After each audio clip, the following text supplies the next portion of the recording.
There's another universe. Please make some noise. Hey my little raggeties, what is up? How are we doing? How are we feeling? If you are new here, I am Rena Swan, aka your new book bestie, aka Big Raggedy. I know that's right. Period. So, I hope you are enjoying your evening or your day or your morning whenever you're watching this video. I am so tired.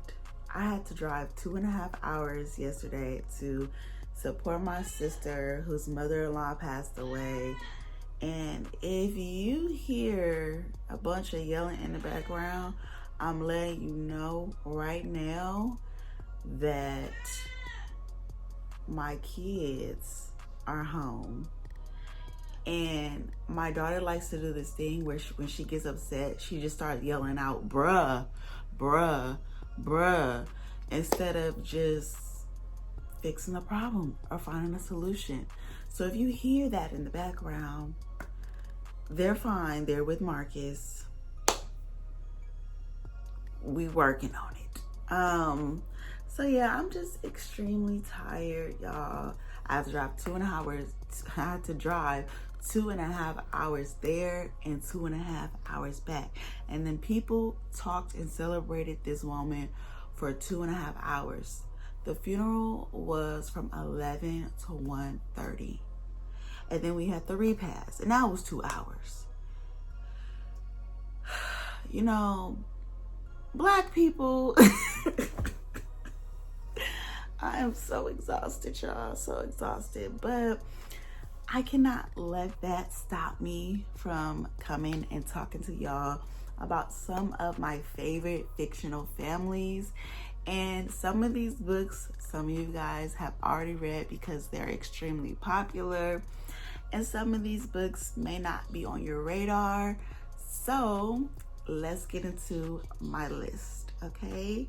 So first up, these are in no particular order, but we're gonna talk about them. Okay, so first on the list of fictional families that I just cannot forget about is from a book called Keeping Lucy by T. Greenwood. I don't have this book in my possession, but let me tell y'all what it's about, okay? So you have a mother. She gives birth to her baby girl, and the baby comes out with Down syndrome. This new mom, she was convinced by her husband, who was influenced by his very wealthy, successful family, specifically his father, to put this baby in a facility that's supposed to be like a caretaker facility for children with special needs.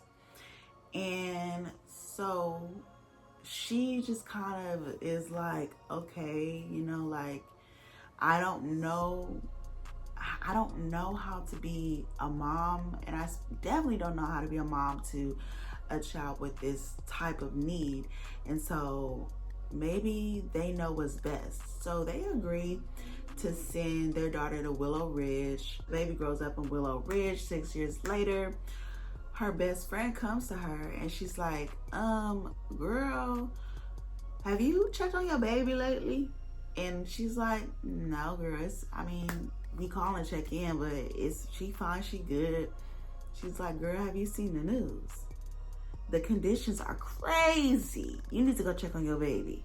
So she's like, all right. So her and her best friend, Marsha, they hop in a car with her 6-year-old son. Jenny, the mom, she now has a 6-year-old son that she kept because he did not have any disabilities or anything going on at birth. So now she got her 6-year-old son and her best friend Marsha. They go and see Lucy, the daughter Lucy. Y'all, they pull up. Everything that the people was saying is true. The conditions are horrible. The staff is trash. I'm talking feces, all types of stuff everywhere. Just sickening. So she's like, give my baby. I'm not about to leave my daughter in this type of condition. She like, I got to get my baby up out of here. So the husband, the daddy is like, you don't have no rights to that baby. You signed your rights over to the hospital. That baby belonged to the hospital. I mean, that baby belonged to the facility. Keep the baby there. So she like, I'm not leaving my baby here.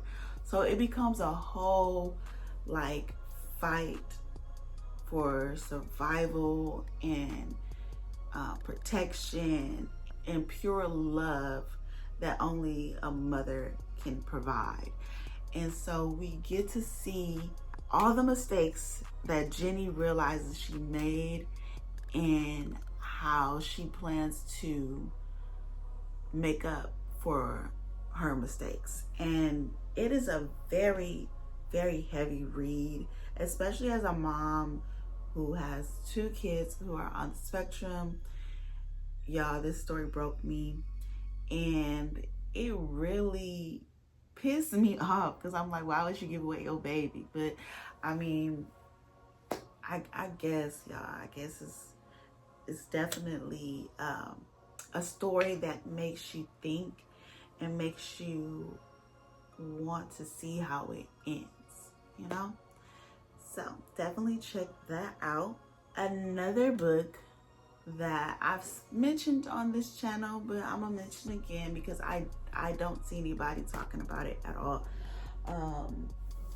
It is called This Golden State by Merritt Wesingberg. Child, I don't know, but let's get into the synopsis, okay? She doesn't know why, just that they can't ever get caught. Hungry for answers, she mails in a home DNA test.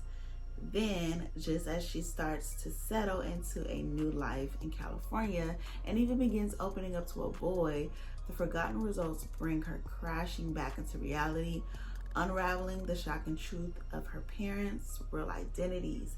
Poppy realizes that the DNA test has undone decades of work to keep her family anonymous, and the past is dangerously close to catching up to them. Determined to protect her family, but desperate for more, Poppy must ask, how much of herself does she owe her family? And is it a betrayal to find her own place in the world? And what I really loved about this story is how the secrets gradually unfolded, and then the ending was very bittersweet. I think that the overall theme of sacrifice was really well done. The story's ending definitely has stuck with me over the years. I think I read this back in like 2022 or something like that, but this is definitely a story that I have not forgotten about. So check out This Golden State. Okay, so next on the list is Hold You Down by Tracy Brown. Now this is one of those popular books that most of y'all have already read, and if you have not read this book, you should get into it. It is a urban fiction family drama novel, and let's get into what it is about, okay? So this takes place in New York City in the late 80s and early 90s. It starts off showcasing a very strong bond between 2 sisters and their sons. But as the story goes on, you see that one of the sisters is just extremely selfish, and that trickles down into her family, really showcasing how family trauma can be passed on from generation to generation. It has always been just Mercy and Lennox Howard. Growing up on the mean streets of Harlem with an absentee mother meant that they had to have each other's backs. Now young, smart mothers, they are determined to survive in New York City while raising their 2 sons, Dion and Judah, who have bright futures ahead of them. Mercy is the quiet, straight-laced hospital administrator struggling to make ends meet At night and on weekends, she pours her heart into her cooking and her dream of owning her own restaurant. Lennox is the diva, the wild child looking for excitement and her big come up in life and love. Their boys have been raised more like brothers than cousins, forging a bond that is unbreakable. When Lennox heads down a path that she believes will bring success and power, it changes the entire course of her and her family's lives forever. As a result of their mother's choices, cousins Dion and Judah soon find themselves in uncharted territory. This story made me cry so bad, and Lennox's character really reminds me of my own mother. Not that she was doing anything that Lennox was doing, but I just feel like Lennox was so selfish and only thought about her own happiness and what she wanted out of life, never stopping to think about how this is going to affect her children or her son and her nephew and her sister. She just wanted the fast life, and cutting corners and trying to take shortcuts never ends well. So definitely this is something that you guys should check out if you haven't tried it or if you haven't read it. Add it to your TBR. This had me crying in the shower because I was listening to the audio, which I sometimes do while I'm showering. Now that I said that out loud, y'all should mind y'all business. So next on the list is Bad Influence by Brandon Massey. You guys, if you love a story with badass kids, you're going to enjoy this one, okay? Now, what really stuck out to me was how Brandon never fails to write a man in his story that's going to piss you off. Let's get into the synopsis. So it says, after 15 years of marriage, Adrian and Steph Wall's relationship is in a crisis. But their troubles multiply when their teenage daughter falls under the spell of Scarlett, a charismatic teen with a knack for shoplifting, joyriding, and secretly triggering tragic accidents. Steph worries from the start about Scarlett's negative influence on their daughter. But when Adrian discovers the girl's connection to a powerful figure who could make or break his career, he's torn between ambition and protecting his family from Scarlett's growing menace. As danger escalates and lies unravel, the Walls must confront their deepest fears and darkest secrets to save their family. Can they overcome the sinister forces threatening to rip them apart, or will bad influences destroy their family forever? A pulse-pounding drama of betrayal, redemption, and the harrowing depths of familiar bonds tested to their limits. One thing I can say about this story is that our introduction to Scarlett was done really well. You really want to know, who is this badass kid? Why is she like this? What is her home life like? What is going on in the town with the people? And why ain't nobody put belt to ass? What is going on? It really reminds me of that one movie where that lady who looked like a kid was really a grown-ass person doing hella evil stuff. I don't even know the name of that movie, but if you know what I'm talking about, put it in the comments. But that's just what Scarlett's character reminded me of, just because she was doing a lot of grown shit as a kid, and it really just wanted to make you smack her. Now, y'all heard in the synopsis that the daddy, Adrian, discovers that Scarlett's family has ties and connections that can make or break his career. His decision to even choose between protecting his family or securing a successful future tells a lot about his character and tells y'all why I was so pissed off about this book. With that being said, that is one family that I cannot forget because everybody pissed me off. Next on my list is a book that I read by an indie author that I think you guys should all support. The book is called Cousins, All We Got Is Us. And this was a buddy read that I read last year. And we really tore through this book, something crazy. So I'm going to read y'all the synopsis and tell y'all why I enjoyed this book so bad. So it says, in this coming of age story, the Walker cousins faced their own individual challenges while growing up in Washington, D.C. during the 80s and the 90s. In a world where it's easy to feel alone and lost, the cousins lean on each other and vow to stick together. But one day, a tragic event tests the bonds of their unity as family secrets begin to unravel. Soon they discover that their enemies were never those on the outside, but the ones within the midst. So, this book was so enjoyable because as someone who grew up in the 90s, it reminded me of going to my own grandmother's house and hanging with my cousins, playing football, relay racing, playing basketball, playing PlayStation, just really having a childhood full of joy when I was with them, and having those bonds that were just so unbreakable. And as you grow up, sometimes you grow apart from your cousins because your parents aren't still close as they were. You know, your grandmother is gone, so there's nobody still meeting up to make that connection between homes. And I feel like Selena did a really good job showcasing that. And then on top of that, the drama was so addicting. The heartbreaking event that took place really shook the whole family, which is a common theme in Black families, because you always have that one incident in life that either makes or breaks the family. So it could be a death in the family that causes the rift between the entire family. It could be a divorce. It could be, you know, someone moving away. We always have that one person that means so much to us in our family.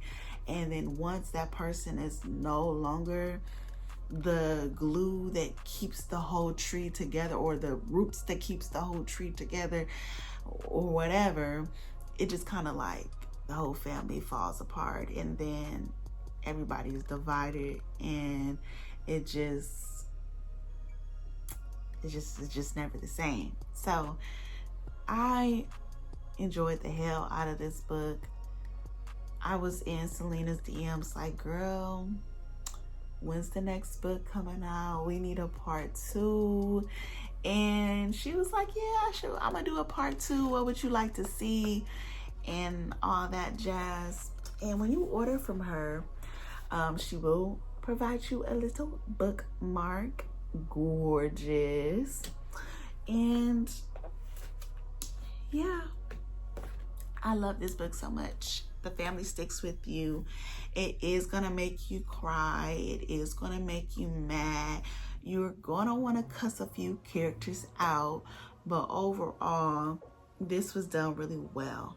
Really, really well. So those were the 5 books that I really, really wanted to showcase. But I do have some honorable mentions that I'm not going to read the synopsis for. I'm just going to show you guys what they are and briefly tell you what I liked about them, or what I didn't like about them, or what really stuck with me as far as their families and storylines. Okay, so honorable mention up first, we have Wander in the Dark by Jamadi Emil.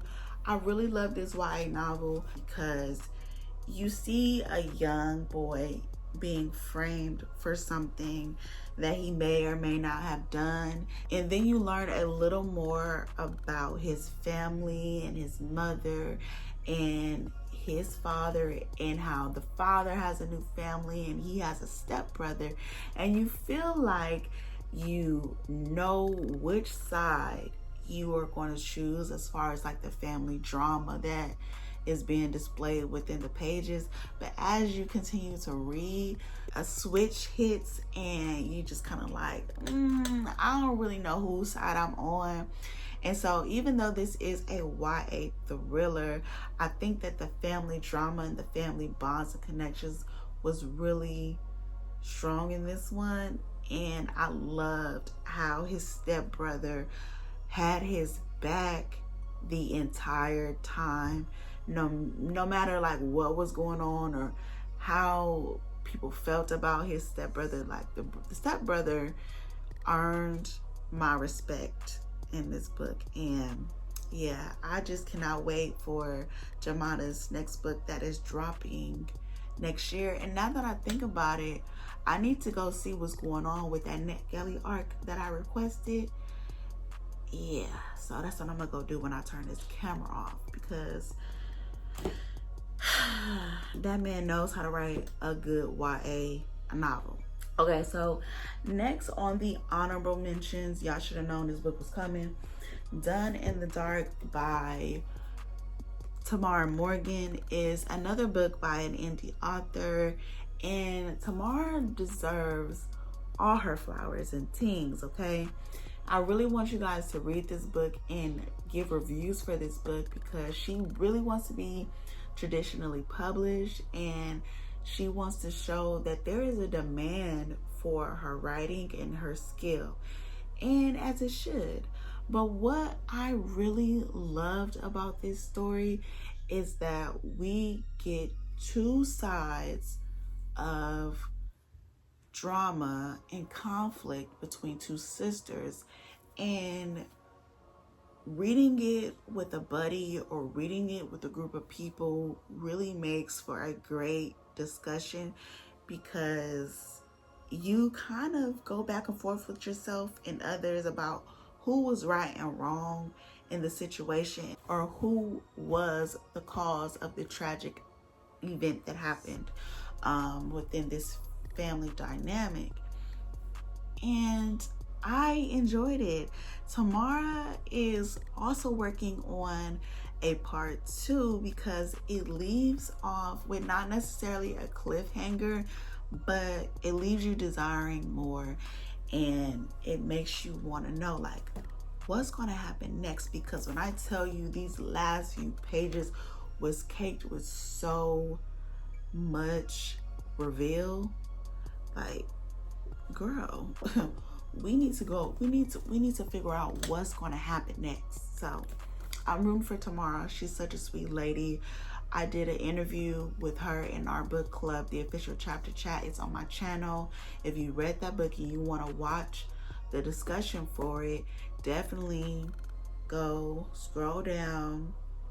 It is on my page, and she's such a sweet lady. And so yeah, hey girl. Next for the honorable mentions is Only for the Weak. Now this is a romance book, and everybody loves this book for that aspect alone. Everybody wants Rome. He is the ideal man. He is all of our book boyfriends. I've kind of moved on. You know, I got a new man. His name is Maverick.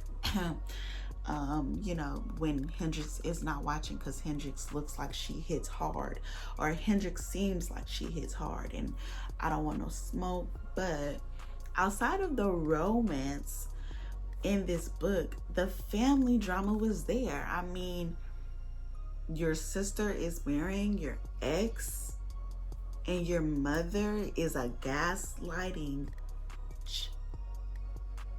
huh?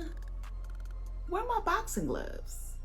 Where they at? When I read the synopsis, I'm like, oh, this gonna be one of them ones that is gonna make me mad. So I hate to say that I've never read another Natasha Bishop book after this, but if you have, drop down in the comments, let me know, am I missing out? Because I really love this book. Did I ever get down Hurricane Summer? No, I never took down Hurricane Summer. Hurricane Summer is another book on the honorable mentions list. I'll just post a picture on the screen because I'm not getting it to take that book down way up there. But yeah, homegirl went to go spend time with her daddy just to get verbally abused the whole entire trip. Girl, where is your mother? Because the whole family was trash. Okay, so the last honorable mention is My Sister, the Serial Killer. Y'all, if you like books that have strong sisterly bonds, this is that. So Corday, she has a little sister who got a little problem with shanking people, specifically men. And it is so crazy that as soon as her sister calls, Corday already knows what's up. She knows she gotta come with the bleach, she gotta come with the rubber gloves, she gotta come and help her sister clean up the scene. But for some reason, Corday is okay with that until her sister has her sights on Corday's co-worker, who Corday really loves. And she's been loving this man for forever. And now she has to decide, like, is she still gonna protect her sister with her little shanking habit? Or is she gonna protect the man that she loves? Now, the man ain't her man, but you know, she's like, I love him. And so I really enjoyed these two sisters because it is so crazy that she will be going around Nigeria offing people and then making up these ridiculous excuses for it. So definitely add this to the list of books that you should read. I didn't think I would like this book as much as I did, but you know, I love a good surprise. Anyways, I hope you guys enjoyed this video. Y'all, I be feeling so indifferent about videos where I'm just chill and I'm just talking to y'all and I'm not cracking jokes, I'm just chilling. I'd be like, I wonder how this video is gonna do, because I know I let a lot of people watch my videos to laugh, and sometimes, y'all, like today I just be tired because I be really wondering, like, I hope they like this one, because this all I got. That's all I got. I ain't got a joke in me. The joke is my life. That's the joke. Anyways, send this to your best friend if you like this video, and put some swans in the chat. And also, I need y'all to do me a favor. I need you to hit the notification bell so that you will know when I upload, because when these videos go live, I cannot be the one to tell all 1,035 of y'all that the video is live. I need y'all to help me. Help me, because 9 times out of 10 I'm out, or I'm cooking, or I'm reading, or I'm doing something, and then 4:30 done came and went, or 8:30 on a Saturday done came and went, and I'm like, oh shoot, my video is live, let me grab the link, post it on Blue Sky, Book Threads, the Instagram, this and that. Like, help me so I don't have to notify as many people on these many different apps. I'm still gonna do it, but so you can know exactly when the video is dropped, you know, just hit that bell. Help me. Help me. Anywho, I will see you guys on Wednesday. I'm feeling like Wednesday is gonna be a little vloggy vlog. We'll see. Bye.